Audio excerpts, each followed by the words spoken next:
बिहार में एक पांडे जी रहते थे, बड़े विद्वान पंडित, लेकिन बड़े गरीब। इतने गरीब के खाने की व्यवस्था नहीं। एक पुत्र था,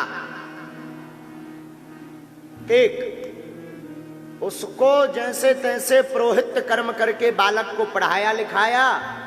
वो बालक आईएएस ऑफिसर बन गया, कलेक्टर, एकदम डायरेक्ट। तो जब इसकी ज्वाइनिंग होनी थी तभी माताजी का निधन हो गया। तो 2-3 दिन के लिए तो आया, नौकरी के चक्कर में फिर नहीं आया। 3-4 साल बीत गए। पिताजी की दशा एकदम दीनहीन, गरीब ब्राह्मण, भिक्षा मांगकर पेट पालते थे। एक दिन पिताजी ने सोचा बेटा के पास मिलने जाना चाहिए, तो किराया उधार उठाकर वही धोती फटी सी और हाथ में एक थैला लिया, एक कमंडल लिया, वही रामनामी माला लेकर के और बिहार के शहर में अपने बेटा को मिलने, जो कलेक्टर था, उसको मिलने गए। दरवाजे पर सिक्योरिटी गार्ड ने रोक लिया। तब इन्होंने बड़ी किन्नत मिन्नत करके कहा कि आपके जो कलेक्टर महोदय हैं वो हमारा बेटा है। और आज के बेटों के, ऐसे बेटों की क्या कहे, कई बार हमें लानत आती है। वह बालक बड़े बड़े अफसरों के बीच में बैठकर हंसी मजाक पार्टी कर रहा था। तो सिक्योरिटी गार्ड ने जब ब्राह्मण जी की दशा देखी तो लगा कि सच में ये लग तो रहे हैं। हाथ पकड़ के अंदर लाए और कान में आके कहा, साहब आपके जो है पिताजी आए हैं। और पिताजी तो फटी धोती पहने।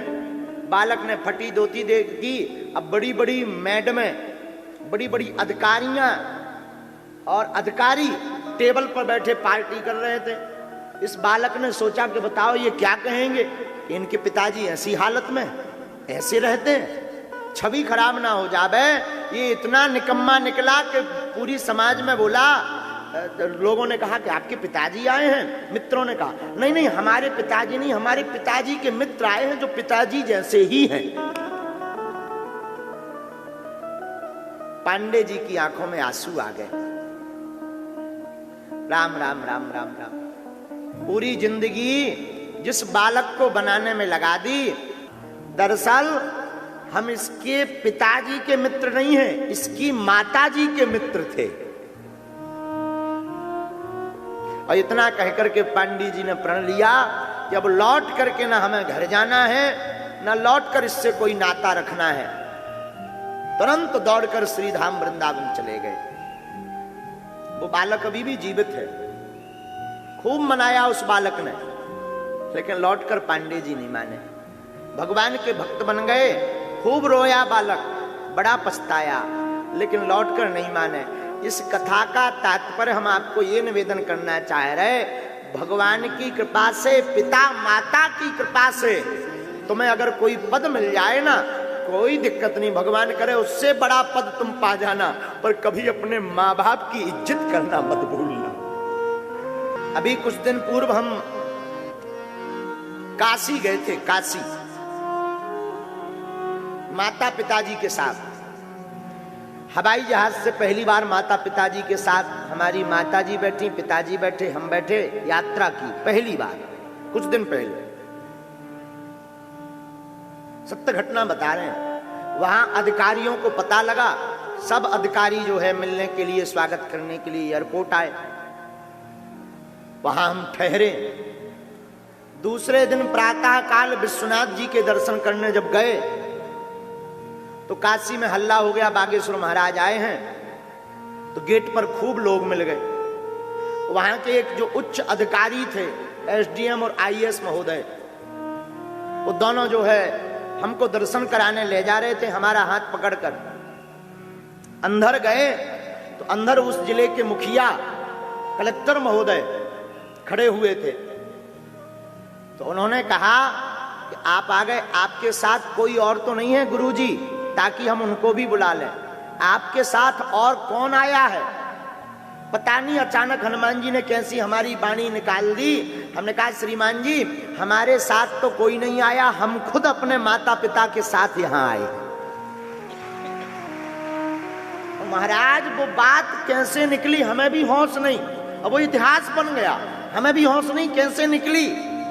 वो अधिकारी महोदय इतने गदगद हो गए, माता पिता को तो बुलाया सो तो ठीक है, जब रात को हम ठहरे तो वो रात को सापत्नीक सहित दर्शन करने आए, परिवार को लिवा करके। बोले महाराज जी आपके पास क्या सिद्धि है, क्या चमत्कार है, हमें इससे तो मतलब नहीं, हमारी तो प्रोटोकॉल की ड्यूटी है, आपका नाम हमें मिला तो हमने सोचा हम दर्शन करें, लेकिन क्षमा करना आपने हमारा दिल जीत लिया महाराज जी।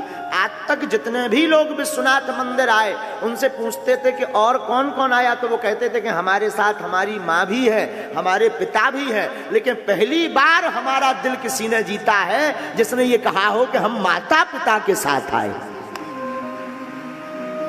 अब इतने गदगद भये, इतने गदगद भये कि उनको कोई बहुत बड़ा प्रोटोकॉल भी था, उसमें नहीं गए। वो हमको छोड़ने के लिए वापस 2 दिन तक पीछे लगे रहे हमारे एयरपोर्ट में, जब तक हमको हवाई जहाज पर बैठा नहीं दिया तब तक हमारे साथ रहे, और 1.5 महीना बाद बागेश्वर धाम भी दर्शन करने आए।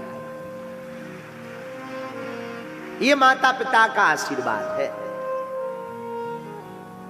तो हम लोग गलती क्या करते हैं, एक भाई से किसी ने पूछा सज्जन से, माता जी किसके साथ रहती हैं?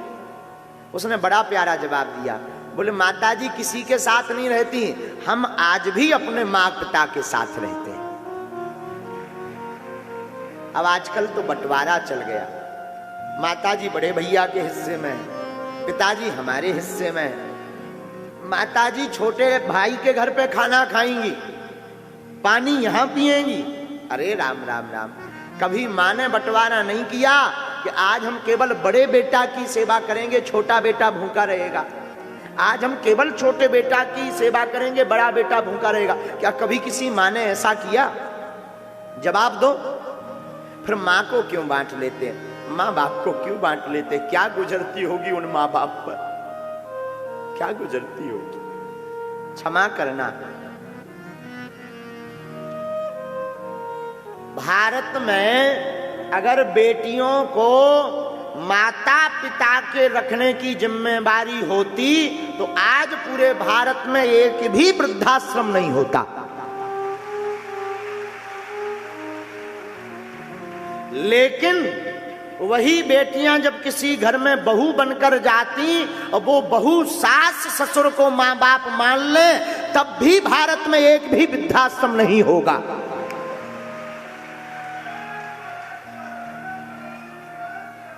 एक वृद्धाश्रम नहीं होगा भारत में, एक वृद्धाश्रम नहीं होगा। लेकिन आज वृद्धाश्रम भरे पड़े हैं, वृंदावन में वृद्धाश्रम भरे पड़े, बड़े बड़े शहरों में। कोई न्यूज निकली थी हमें याद है, लड़का अमेरिका में कोई कंपनी में सीईओ बन गया, माताजी मर गई और कोई है नहीं भाई बहन, तो पड़ोसियों के अकाउंट में रुपया भेजकर कहता है हमारी माताजी का संस्कार करा देना, हम नहीं आ पाएंगे। और दिल्ली में कोई घटना घटी थी, 1 माह बाद जब दुर्गंध आने लगी कमरे से, तब पड़ोसियों ने पुलिस को फोन लगाया, तब खबर लगी कि 1 माह पहले ये शरीर में माताजी थी वो मर गई। हम क्षमा मांगेंगे आपसे, बड़े बनो, भगवान करे ईश्वर आपको इतना बड़ा बनावे कि आपसे बड़ा दुनिया में कोई ना होवे, पर इतने बड़े मत बनना कि माँ बाप से बड़े बन जाओ।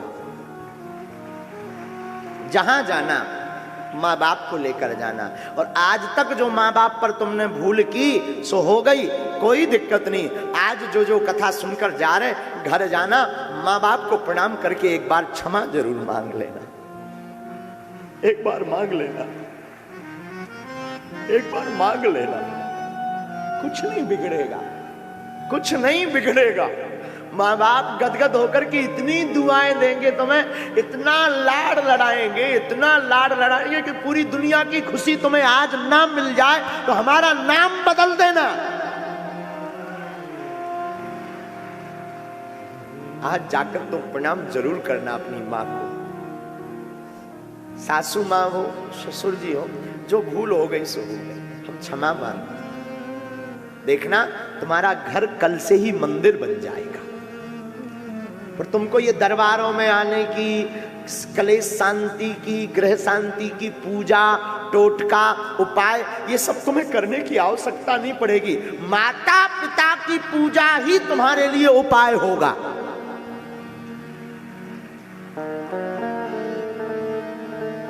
हर बात को तुम भूलो मरे, माँ बाप को मत भूलना,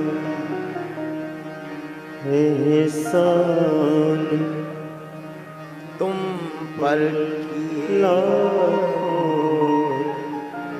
इस बात को मत भूलना।